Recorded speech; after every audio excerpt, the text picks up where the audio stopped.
Is that? I mean, I know the Thunder's kind of small that way. Is that what you do tonight, or is that how you want to handle this for going Yeah, forward? we'll see what it looks like. I think it gives us kind of better matchups. Um, with Sam out, if we do have to play just a tad smaller at the four spot, to me it just makes more sense with Jetty. Jetty's got some size to him, but I don't think if you look at him, you think he's a four man. For matchup purposes, it actually works. So, and the last one.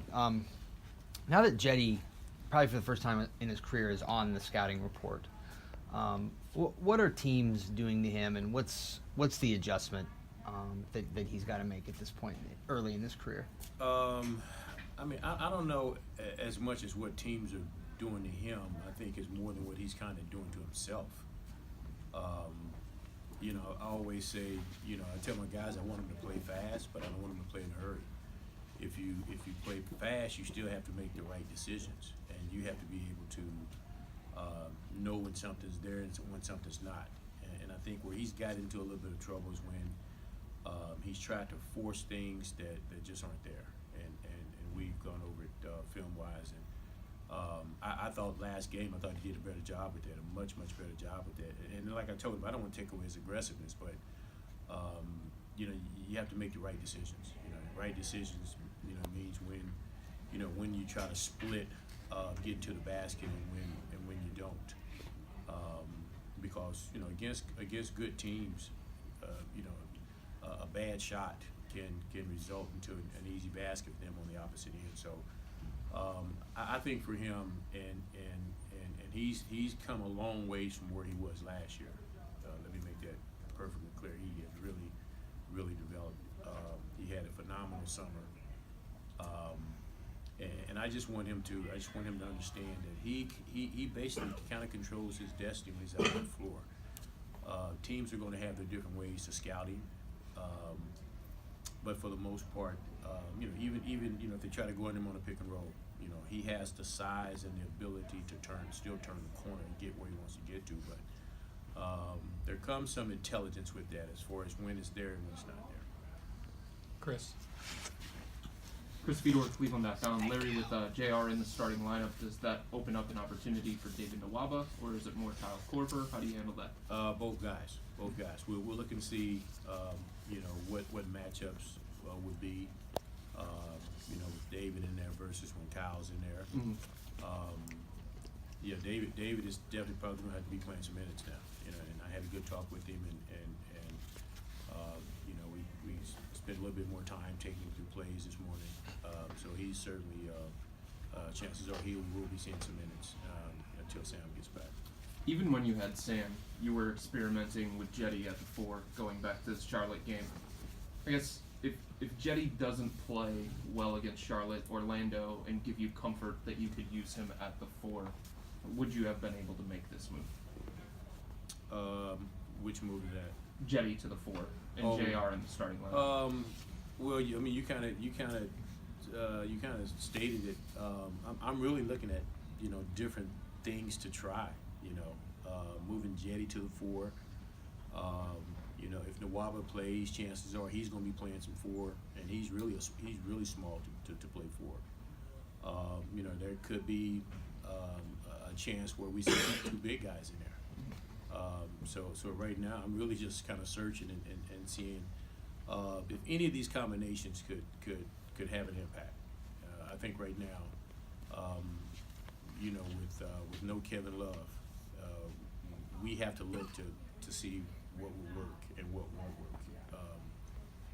I know before, I'd always thought about playing two big guys together. My biggest concern with that would be, can we keep up in transition? If I had, athletic bigs, and both Larry and Tristan are athletic. But the big question is, can they sustain against a real fast team? Can they sustain? And it could be a 2 or 3 minute spurt where we could be right there in the game, but if we don't do well with our transition defense, we can go to a double-digit deficit just like that. So You know, I'm doing some playing around. You know, we're seeing what'll work and what won't. Marla. Marla, right now, our Akron Beacon Journal, did Larry lobby or Tristan lobby for that again today?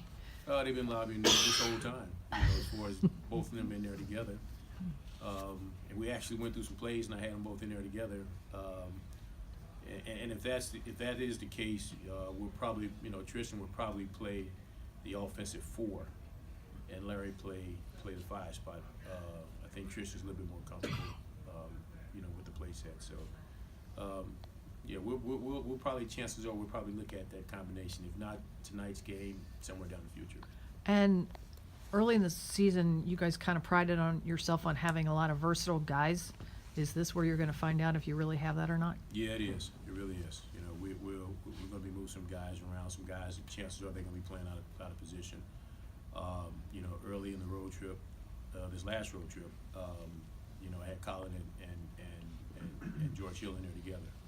I think at one point they even had JC in there. You know, so we were pretty small, and we're moving people around. You know, again, we're just trying to find something as far as a combination that could give us a lift. You know, I understand, you know, that we won't play those combinations in the entire game, but there are times where we probably can do some things a little bit different, you know, just to give it a little bit of a twist. But again, it's really tough when you lose a guy like Kevin Love, you know, somebody that is your go-to guy, that's somebody that you can post up. But at the same time, it's a challenge, you know, and we embrace that challenge. When I mean we, I mean, you know, me, my staff, and the rest of our players. You know, we just say, hey, let's roll our sleeves up and let's go out there and just lay it on the line. Joe. Yeah, you just mentioned with missing Kevin. Is George your go-to scorer now? George Hill, he was last game. Mm-hmm.